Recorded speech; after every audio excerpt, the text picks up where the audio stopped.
નકલીઓની ભરમાર વચ્ચે નકલી પોલીસકર્મી આજે અમરેલીમાંથી ઝડપાયો હતો ને પોલીસની વર્દી પહેરીને અમરેલીના એસટી બસ સ્ટેન્ડમાં આંટો મારતો હોવાની પૂર્વ બાતમીના આધારે અમરેલી એલસીબીએ ઝડપી પાડ્યો હતો ને નકલી પોલીસ બનીને કોઈને છેતરપિંડી કરી છે કે નહીં તે અંગે પોલીસે વિધિવત તપાસ શરૂ કરી છે. પોલીસ વર્દીમાં આવી રહેલો યુવક છે તાપી જિલ્લાના વ્યારા ગામનો ઉમેશ વસાવા.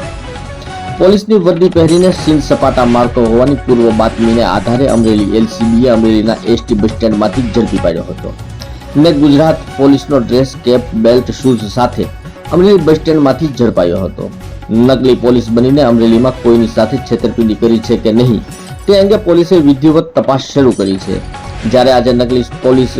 અસલી પોલીસના સગંજામાં આવી ગઈ હતી ને અમરેલી ડીવાયએસપી ચિરાગ દેસાઈએ પ્રેસ કોન્ફરન્સ કરીને નકલી પોલીસ અંગે વિગતો જણાવી હતી.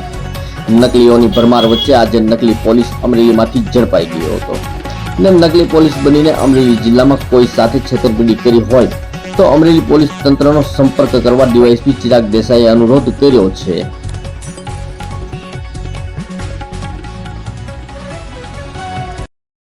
Bhavnagar range IG Shri Gautam Parmar sir તથા ભરૂચ અમરેલી જિલ્લા પોલીસ અધિક્ષક શ્રી હિમકરસિંહ સાહેબની સૂચના અને માર્ગદર્શન હેઠળ ક્યાંક ખોટા પોલીસની ઓળખ, પોલીસ યુનિફોર્મ પહેરીને ફરતા લોકો વિરુદ્ધ કાયદેસર કાર્યવાહી રાખવા અને વોચ રાખવા માટે, કાયદેસર કાર્યવાહી કરવા માટે જિલ્લા એલસીબીની સૂચના માર્ગદર્શન આપવામાં આવ્યું હતું. જે અન્વયે અમરેલી એલસીબી પીઆઈ અલ્પેશ પટેલ દ્વારા તેમની ટીમને સૂચના આપી હતી અને આવી કોઈ બાતમી હકીકત મળે તાત્કાલિક કાર્યવાહી કરવા વોચમાં હતા.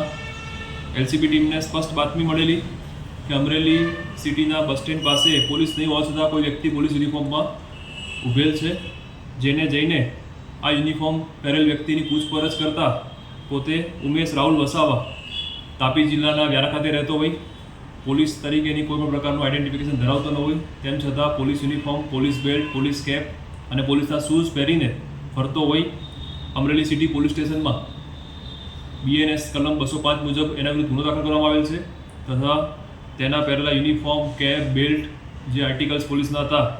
જે કબજે કરેલ છે અને હાલમાં આગળ તપાસ કાર્યવાહી ચાલુ છે. આ બાબતે કોઈની સાથે પોલીસ યુનિફોર્મનો ઉપયોગ કરીને કોઈ છેતરપિંડી કે વિશ્વાસઘાત કરેલ છે તો તેની પણ તપાસ ચાલી રહી છે અને અમારા તરફથી પણ તમામને વિનંતી છે કે કદાચ કોઈની સાથે આ વ્યક્તિ દ્વારા કોઈ પણ પ્રકારનું છેતરપિંડી આચરવામાં આવેલી હોય તો અમારું ધ્યાન કરજો. પોલીસ કર્મચારીની જેમ ફરતો હતો કે કોઈ અધિકારીની જેમ કોઈ ખાસ કોઈ માહિતી મળી રહી છે એમાં? હાલમાં પોલીસ કર્મચારીની જેમ એને police uniform, police cap, police belt કે જે પોલીસ કર્મચારી પહેરતા હોય અને એ પ્રમાણે નેમપ્લેટ ભરાવીને ફરતા હોય.